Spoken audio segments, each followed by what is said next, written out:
SOP-nya harus ada. Enggak boleh mati selonang-selonang itu enggak boleh, tetap ada SOP kata Pak Arifin ada SOP.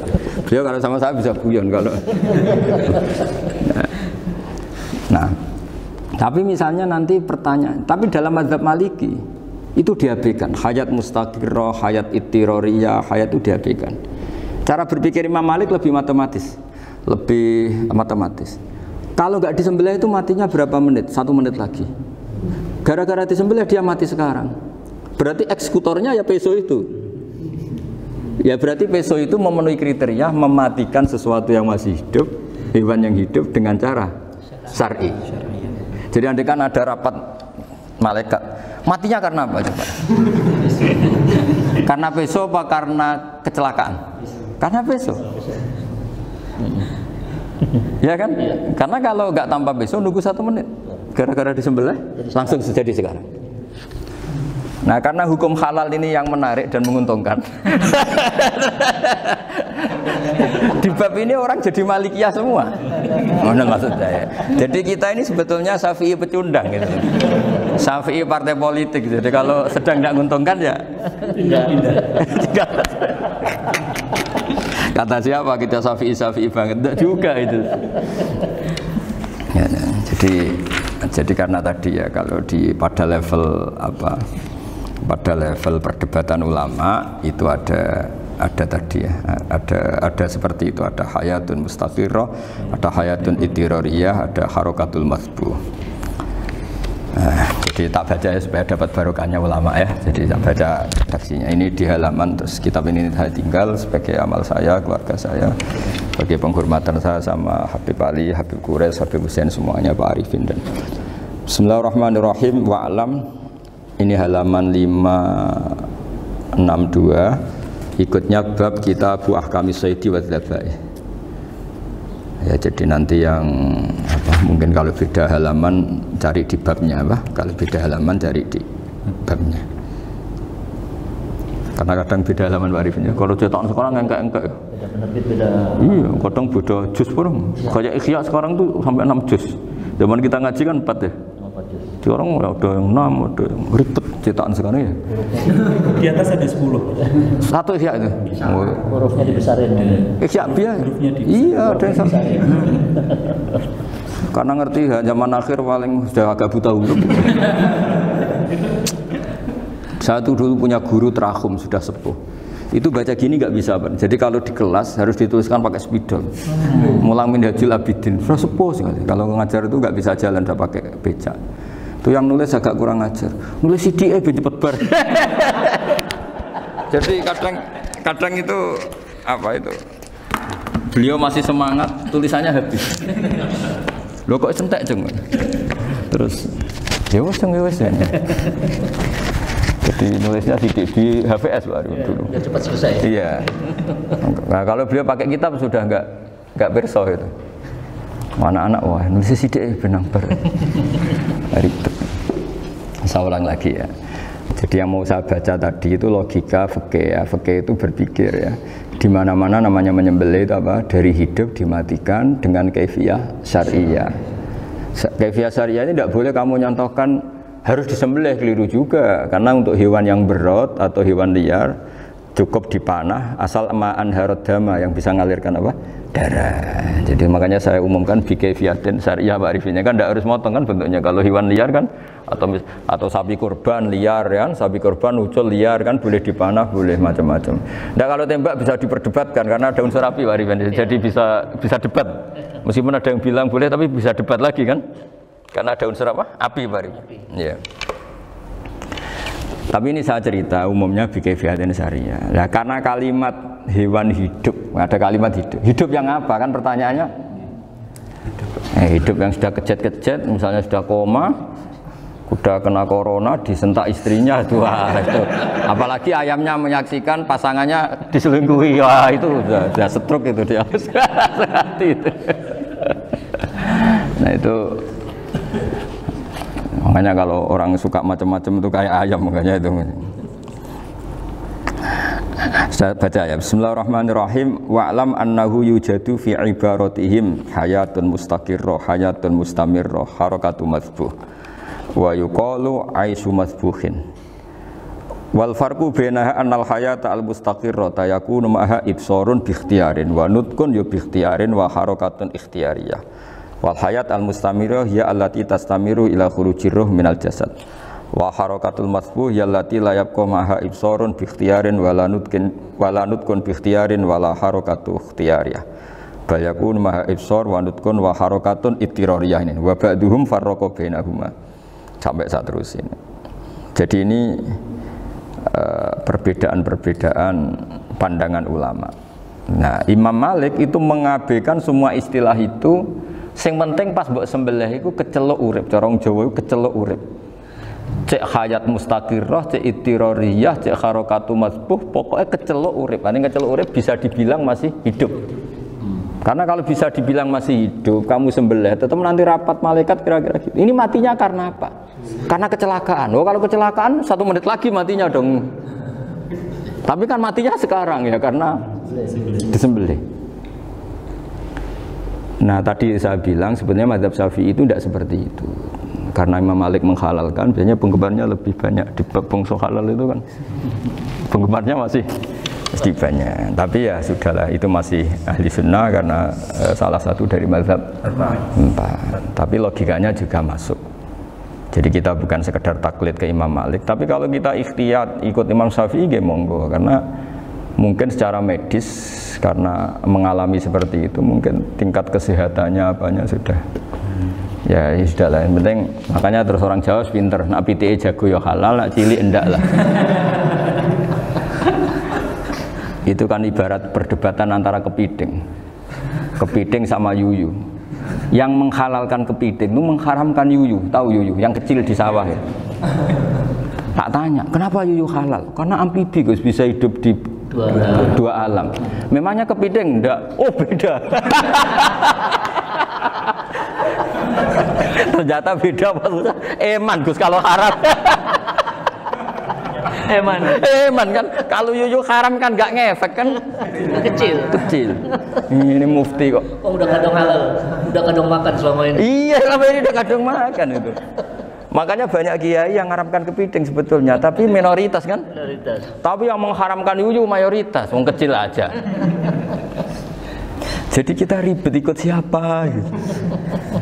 Kata siapa ahli fikih gak mikir untung rugi. Makanya saya ini bingung, jadi saya ini kan kiai ya, kiai betul. Susah kadang jadi kiai. Sebagian guru saya itu mengharamkan kepiting.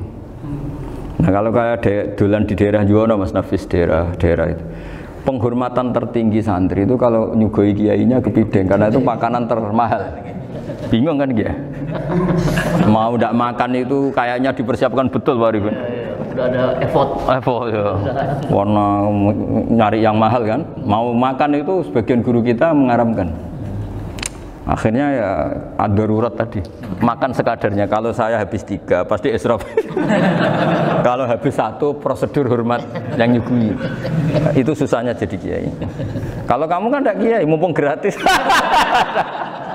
Enaknya gak jadi kiai kan itu Mas. Pertimbangannya mumpung gratis. Sudah gitu masih mun dibutuh mawon, makai dibutuh mawon. Oh digawa tenan.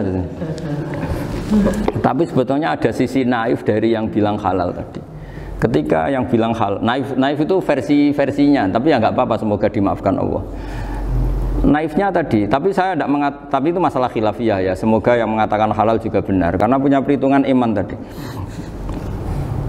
Tapi yang bilang halal itu tak tanya, yuyu itu halal apa haram? Lucunya jawab haram semua. Yuyu bahasa Indonesia nggak ada kayaknya. Nggak tahu juga saya apa. Yang penting paham tapi yuyu yang kecil itu. Itu kalau diharamkan nggak ada yang protes ya? Nggak ada. Tapi kalau kepiting? Ini pakai model apa? Coba Pak Wafa. Kalau alasannya amfibi, yuyu sama kepiting sama enggak? Kalau alasannya amfibi, hidup di 2 alam. Sama-sama. Kenapa kepiting jadi halal? Besar. Lebih bernilai ini. Ini juga mufti model baru. Mungkin muftinya menghalalkan gitu. Iya makanya itu. Kan jadi kayak tadi ayam jago tadi orangnya tak tanya akhirnya. Andekan yang kecelakaan itu ayam kecil. Kamu tanya saya enggak? Ya enggak, aku langsung tak buang. Kan langsung dibuang. Berhubung ayam besar, Eman kan. Tapi nurani aja sebetulnya protes. Nyembelih wis klekek-klekek terus. Kadang kan wis apa kejet-kejet itu sudah tunggu SOP dari Pak. Ya tapi apapun itu ini ilmu harus didengar ya supaya sampean tahu ya, ada hayat mustaqirrah, ada hayat mustamirrah, ada hayat ittirariyah, paling enggak kita ngerti lah. Karena nanti di bab B ya nyun sewu di bab apa B itu ya nanti enggak sahnya karena apa? Tidak mutamawal. Misalnya saya punya utang sama Pak Arifin ayam jago, tak bayar dengan jago yang mengalami kehidupan sudah seperti itu kan tidak sah. Meskipun itu hidup tapi sudah tidak hayat yang mustamirrah, tidak normal. Jadi ilmu itu apapun tidak cocok kita karena beda mazhab misalnya, tetap sebagai apa? Ilmu. Jadi jangan pernah anti ilmu meskipun kita tidak cocok. Dulu saya itu heran sama Abu Hanifah karena membolehkan merujuk wakaf. Wakaf itu kan nggak boleh ditarik kembali dalam mazhab Syafi'i dan hampir semua ulama bilang gitu. Tapi kalau kata Abu Hanifah, jika nazir yang nerima itu tidak sesuai rencana kita, keinginan kita, itu boleh narik kembali. Fa innal waqfa atiyatun mahdhah, kata beliau. Wakaf itu ya pemberian normal saja. Suatu saat ada peristiwa gini Pak Arifin ya, ada orang kaya raya mewakafkan tanah itu senilai kalau nggak salah itu 60 miliar. Singkat cerita beliau bermain apa gitu, bisnis apa itu bangkrut. Kemudian itu belum disertifikatkan wakaf. Kemudian nggak ada yang disawang coro Jawa, nggak ada yang dilihat, terus mau dibeli sama nyuwun sewu sampai yang mau beli yang mampu itu non muslim. Singkat cerita ada orang kaya muslim yang mau beli itu tapi ada problem karena itu wakaf. Tapi kalau nggak dibeli itu malah dibeli non muslim. Tanya saya, akhirnya saya jawab nggak apa-apa dibeli saja, ngikuti mazhab Abu Hanifah. Karena kalau mazhab Syafi'i itu nggak sah semua pembeliannya. Tapi apa artinya mazhab kalau kita berpikir nggak sah tapi yang jual melakukan? Nah itu yang nggak dipikirkan oleh orang-orang fikih yang di Menara Gading. Apa gunanya kita bilang nggak sah, tapi yang punya tanah tadi tetap menjual karena tidak mengindahkan hukum itu. Mau apa coba?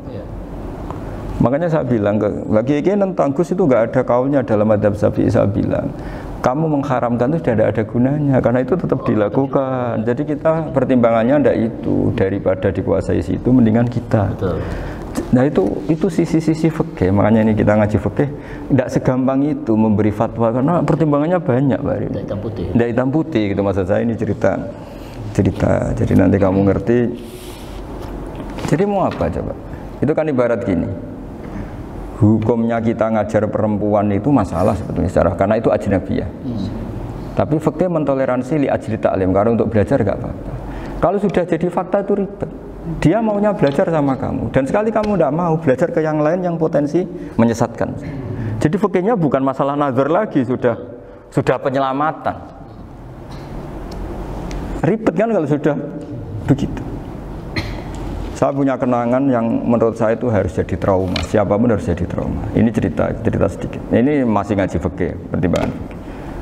Ada orang itu sangat khusyuk, Pak Arifin. Sangat khusyuknya di rumahnya Pak Wafa itu nggak ada TV, nggak ada motor, nggak ada apa saja. Ketika anaknya berkembang agak dewasa, itu pertama naik motor, itu ya utang jasa sama kawan-kawannya. Pertama dia ngelihat nikmati TV ya dari kawan-kawannya. Corong Jawa, mbek tanggane lah. Padahal orang tuanya ini protektif justru karena banyak tanggane sing ndak pati Islami lah. Ya mereka orang Islam tapi ya nggak sholat, nggak apa. Singkat cerita orang tuanya ini datang ke rumah saya nangis, Pak. Nangis, Gus, sekarang saya ikrar bahwa mazhab abah jenengan Kiai Nur Salim, bapak saya itu mazhab jenengan itu lebih hebat imam mazhab kula. Nangis dia. Dulu saya itu agak menyalahkan Kiai Nur Salim jenengan karena longgar di rumah ada TV, ada motor. Terus dia cerita. Nah karena anaknya ini pertama bisa naik motor, untuk anak ABG ini kan jasa yang luar biasa. Karena dia butuh sekali bisa naik motor, dipinjemin. Akhirnya walhasil anaknya ini nyon saya merantau ke Jakarta kemana? Akhirnya lam yusolli wa lam yasum. Padahal anaknya ya kiai kampung. Terus tak ceritain. Terus akhirnya dia tanya, kenapa sih Gus jenengan sama abah kok longgar gitu sama anak? Terus tak ceritani gini Pak Arifin. Menurut ilmu al-insan abdul ihsan, manusia itu budaknya kebaikan. Karena utang jasanya sama anak ini, ya dia akan ainut anak ini. Sementara kenangannya mbek jenengan mbok amui. Tidak boleh. Dia baru ngakui, ya Gus saya itu nyun sewu hanya khusyuk tapi kurang ilmu. Tadi dia hanya berdasar khusyuk. Bocah kok main delok TV, kan pikirannya hanya gitu. Ini cerita ilmu, saya bukan menjustifikasi mana, ini kan cerita ilmu Pak Arifin ya. Jadi semuanya itu ada hitung-hitungannya. Coba kalau kita terlalu stakung be anak pertama naik motor jasanya orang nggak sholat ya, pertama roh TV jasanya orang nggak sholat. Coba terikatnya anak ini sama kita apa sama orang itu? Sama orang itu. Bayangkan kalau umur ABG. Kalau umur sak pari pun Pak Wafa ini nafsu astagfirullah kan. Gue cok tua nome ya ora. Gaya tok. Bareng tua udah khusus gue gaya tok. Aslinya nome bodoh. Ya saya sama-sama semua. Cuma saya kan lebih jujur dari biasa. Jadi orang itu harus ngitung gitu. Itu kenapa Mbah Mun tuh kiai alim alama. Setahu saya dalamnya ada TV. Putra-putra ini lihat TV. Meskipun kita tidak mungkiri negatifnya TV, kita nggak mungkiri.